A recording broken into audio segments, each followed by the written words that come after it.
সম্মানিত দর্শক, আসসালামু আলাইকুম রহমতুল্লাহ বরকাত। এই মুহূর্তে এখনও আমি এশু সচেতন সোসাইটির অফিসে আছি। তো মনে হলো ছোট্ট একটা মেসেজ আপনাদের সম্মুখে তুলে ধরার চেষ্টা করছি। আসলে দেশটাকে অনেক ভালোবাসি, সত্যি বলছি, দেশটাকে অনেক ভালোবাসি। যখন আমি 2100 টাকা দিয়ে একটা সেমিস্টার পড়ি তখন চিন্তা করতাম যে কত কম টাকায় আমি বিশ্ববিদ্যালয়ে পড়াশোনা করছি।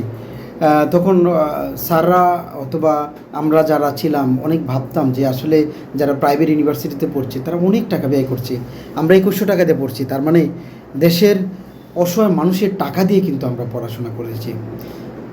তো এই বিষয়টা কিন্তু, এই ঋণটা কিন্তু আমাদের পরিশোধ করা দরকার। সেই জন্য আমি সবসময় ভাবতাম যে বিদেশে যদি চলেই যাই, এই যে পড়াশোনা করছি, তাহলে দেশের জন্য কী দিতে পারলাম।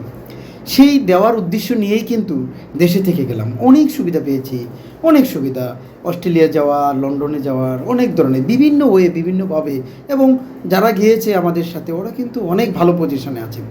কিন্তু বর্তমানে এই দেশের অস্থিরতা দেখে সত্যি মনে কষ্ট লাগে। আবার চিন্তা করি যে যতই হোক তারপরেও তো আমি দেশে থাকার চেষ্টা করছি বা ইচ্ছা করছি। বিশ্বাস করেন, আবার বলছি, দেশটাকে অনেক ভালোবাসি। কিন্তু এই ভিডিওটা কেন নিয়ে আসছি আপনাদের সম্মুখে? আচ্ছা দেখুন, আমার একজন শত্রু থাকতে পারে, আমার বিপক্ষ থাকতে পারে, কিন্তু বিপক্ষকের সাথে প্রতিশোধ নেওয়াটার ভিতরেও একটা কিন্তু নীতি আদর্শ আছে। আপনি আমার বিপক্ষের যিনি আছে তার প্রতি আমার যদি জিদ থাকে, তার প্রতি যদি আমি তাকে ঘায়েল করতে চাই, তাই বলে আমার ভিতরে যে মনুষ্যত্ববোধ আছে সেই মনুষ্যত্ববোধ তো আমি বিলিয়ে দিব না, সেই মনুষ্যত্ববোধ তো আমি হারিয়ে ফেলবো না। সেটার পিছনেও তো আমার সেই মনুষ্যত্ব বজায় রেখে তার প্রতি আমি প্রতিশোধ নিব। আর প্রতিশোধটা কেমন নিতে পারি? যেটা মিথ্যা সেটা কি আমি তাকে বানিয়ে তারপর মিথ্যা চাপিয়ে দিব?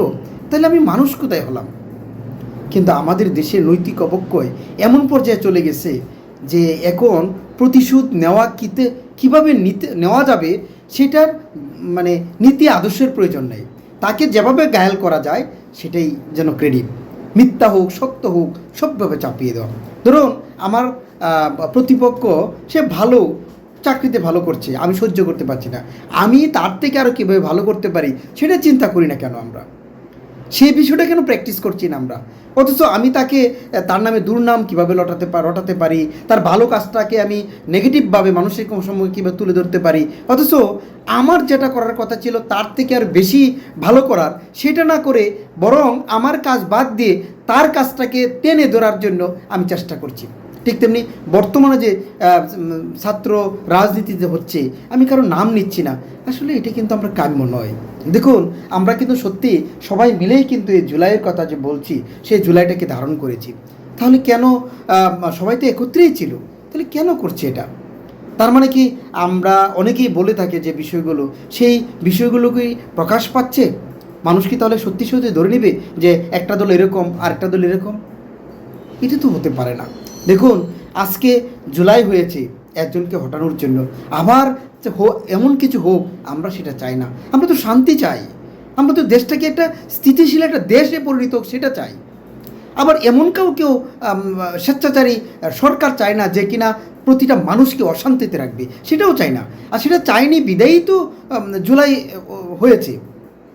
সম্মানিত দর্শক, সকল রাজনীতিবিদের প্রতি, বর্তমানে যারা রাজনীতি করছেন সকল রাজনীতিবিদদের প্রতি এবং সকল রাজনীতিবিদের অঙ্গ সংগঠনের প্রতি এবং সকল ছাত্র রাজনীতি যারা করছেন সকল দলের উদাত্ত আহ্বান জানাচ্ছি, প্লিজ আসুন না আমরা মিলেমিশে এই দেশটাকে সুন্দর করে সাজিয়ে চেষ্টা করি। একটি হল দখল করার তো কোনো প্রশ্নই আসে না। একটি বিশ্ববিদ্যালয়ে পড়াশোনা করবে, সুন্দর পরিবেশ বিরাজমান হবে, সেখানে আমরা আরও ভালো কীভাবে পোটেনশিয়ালি তৈরি করতে পারি, বিশ্বের দরবারে আমরা মাথা উঠে দাঁড় করতে পারি, সেখান থেকে বৈজ্ঞানিক তৈরি হবে, সেখান থেকে সোশ্যাল সায়েন্টিস্ট তৈরি হবে, সেখান থেকে বড় বড় সমাজকর্মী তৈরি হবে, অ্যানথ্রোপোলজিস্ট তৈরি হবে, সমাজবিজ্ঞানী তৈরি হবে, সেখান থেকে বিভিন্ন ইঞ্জিনিয়ারিং তৈরি হবে, মেডিকেল কলেজ থেকে বড় বড় ডাক্তার তৈরি হবে। তাহলে কী হচ্ছে আমাদের দেশে? প্লিজ, আমি একজন সমাজকর্মী এবং জনস্বাস্থ্য পেশাজীবী এবং মেন্টাল হেলথ কাউন্সিলর হিসেবে সকল রাজনীতিবিদদের প্রতি, সকল ছাত্র রাজনৈতিক নেতাদের প্রতি উদাত্ত আহ্বান জানাচ্ছি, আসুন মিলেমিশে এই দেশটাকে সুন্দর একটি দেশে পরিণত করার চেষ্টা করি। অবশ্যই এক একজনের এক এক নীতি আদর্শ থাকতেই পারে।